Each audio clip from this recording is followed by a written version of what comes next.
말씀은 요한복음 16장 1절로 15절까지가 되겠습니다. 먼저 1절부터 4절까지 보시면 예수님이 제자들에게 계속 말씀을 하시죠.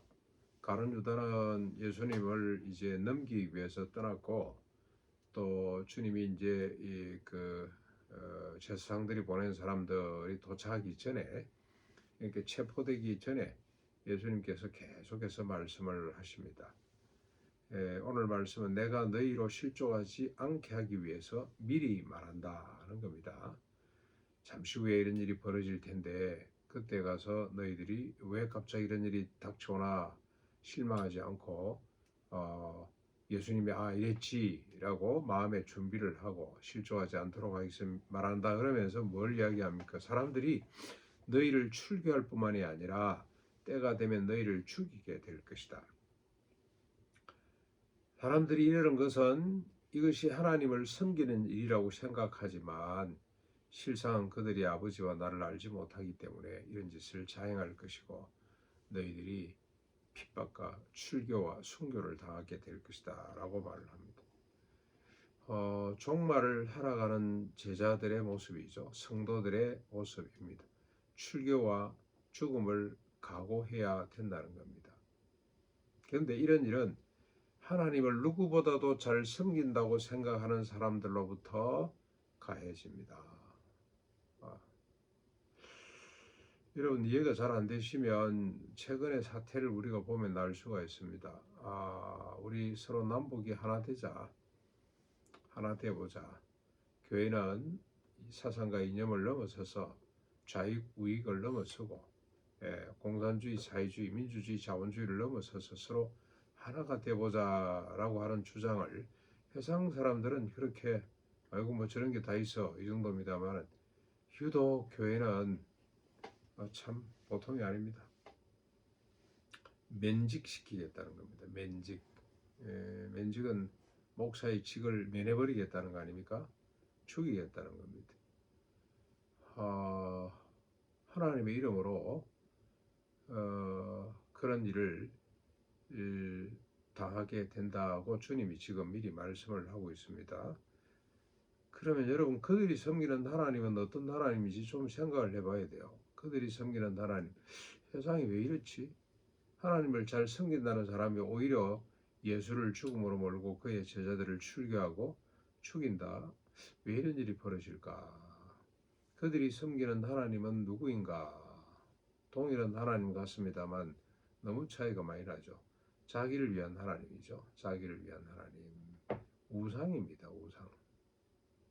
자기를 위한 하나님이 아니면 누구냐 그러면 자기를 위한 하나님의 이름으로 타자를 부정하는 신앙, 이런 신앙이 하나 있고요. 주님이 보이시고 명령하신 신앙은 타자를 위해 주님의 도우심으로 주님의 이름이죠. 주님의 이름으로 자기를 부인하는 신앙이 있습니다. 이 차이 단순한 것 같습니다만 이 차이는 하늘과 땅만큼이나 큰 차이죠. 다시 말하면 자기를 위하여 하나님의 이름으로 타자를 부정해버리는 그런 신앙이 있는가 하면 타자를 위해서 하나님의 이름으로 자기를 부정하는 이런 신앙이 있다는 겁니다. 저는 농군학교 그리고 일가 수도를 하나님이 이렇게 존속시켜 놓으신 이유가 뭐냐고 생각할 때마다 우리가 그런 생각을 많이 하잖아요. 망해도 벌써 망해야 될 나라 이거 학교인데 어떻게 지금까지 있지? 그런 생각을 해보면 앞으로 주님 뭘 원하시지 이런 생각을 해보면 이 신앙의 차이를 계속해서 이야기하라고 더 궁극적으로 이야기하면 세상의 나라와 하나님의 나라가 어떻게 다른지를 드러내보라고 주님이 아직까지도 존속해 놨다. 왜냐하면 김용기만큼 하나님의 나라와 일을 삼한 사람이 없잖아요. 그리고 순종하고 실천했던 사람입니다. 아무튼 이 두 종류의 신앙을 우리가 늘 염두에 두고 살아야 되겠다. 왜 그러냐? 주님이 지금 말씀하시잖아요. 너희들이 하나님을 섬기는 일 때문에 출교당하고 순교당하는 일이 있을 것인데 그 일이 하나님을 섬기는 사람들로 말미암아 자행될 것이다. 이제 5절부터 15절까지 보면 그러나 내가 이런 이야기를 하는데도 내가 다시 떠나간다고 이야기를 하고 나를 보내신 아버지께로 간다고 이야기를 하는데 너희는 정작 내가 어디로 가는지에 대해서는 관심이 없고 이 일로 인해서 우리는 그럼 어떻게 해야 되지? 라고 근심하는 자들이 많구나. 그러나 내가 떠나가는 것이 너희에게 유익이라. 내가 떠나지 않으면 보혜사가 너희에게로 오시지 아니할 것이다. 그러나 내가 가면 그를 보내줄 것이다. 그가 오면 뭐합니까? 죄에 대하여, 의에 대하여, 심판에 대하여 세상을 책망할 것이다. 아직도 너희에게 이를 말이 많지만 지금은 너희가 이해를 못할 것이다. 그러나 진리의 성령이 오시면 그가 너희를 모든 진리 가운데로 인도할 것인데 그는 스스로 말하지 않고 오직 내 영광을 나타낼 것이다. 내 것을 가지고 너희에게 알릴 것이다. 내 영광은 하나님의 영광과 같다. 성령님에 대한 이야기죠. 주님이 십자가 부활을 담당하시고 성천하시고 나면 성령님이 오십니다. 네, 반드시 성령님이 오셔서 너희와 함께 계실 것이다. 그래서 내가 지금 말할 다 하지 않아도 그가 너에게 알려줄 것이다. 성령님의 사역은 뭐 하는 겁니까? 주님의 말씀을 기억나게 하는 거죠. 자기가 스스로 말하는 것이 아니고 이미 이 하나님께서 말씀하신, 특별히 주님이 말씀하신 바를 기억나게 하는 것, 그리고 죄와 의와 심판에 대해서 분별하게 하는 것, 판단하게 하는 것, 그리고 장래일을 알려주시는 것. 장래일을 어떻게 알려줍니까? 기록된 말씀으로 알려주시는 거죠. 요한계시록 성령 충만해서 요한을 통해서 성령님이 다 일러주셨죠. 장래에 어떤 일이 벌어질 것에 대해서 이미 시간표가 다 세팅이 되어 있습니다. 그리고 모든 진리 가운데로 인도해 주실 것이다. 성령님이 뭐가 중요한지, 무슨 일을 해야 될지 다 알려주십니다. 하나님의 나라가 뭔지 정확하게 알게 되는 겁니다. 그리고 주님이 하신 말씀의 의미가 뭔지를 깨닫게 하는 거죠.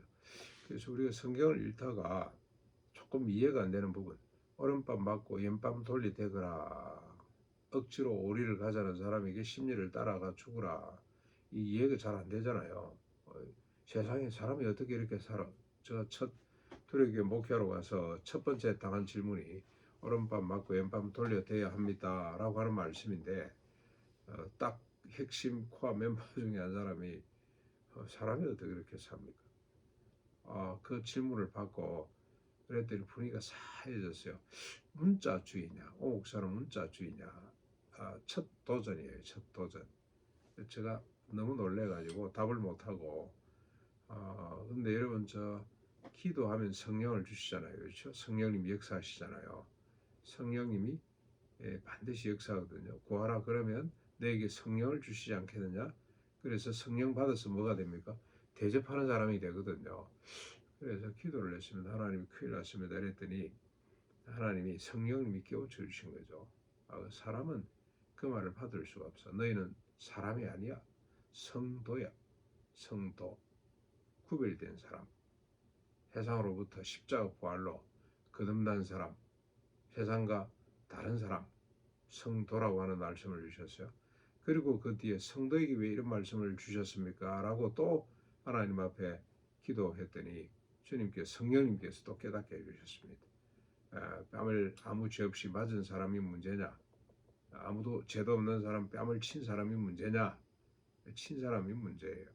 그 사람을 살려내는 법이 그 사람의 분노와 상처를 치유할 수 있는 길이 누군가 사람이 끌어안는 겁니다. 끌어안는 것. 꼭 끌어안는 것. 생명의 말씀입니다. 성령님은 지금도 우리 가운데 계시면서 내 개인의 심령 속에 계시면서 하나님 말씀을 기억나게 하고 이해하게 하고 해석하게 하고 실천하게 하는 일을 하십니다. 오늘도 우리가 성령 안에서 출교, 순교를 각오하고 주님 말씀대로 살아갈 수 있기를 바랍니다. 만사 형통 태평성대가 아닙니다. 우리 하나님의 나라를 추구하는 사람들은 가진 고생, 이게 우리의 삶의 모습이라는 사실을 잊지 마시고 오늘도 열심히 달려가 올 수 있기를 바랍니다.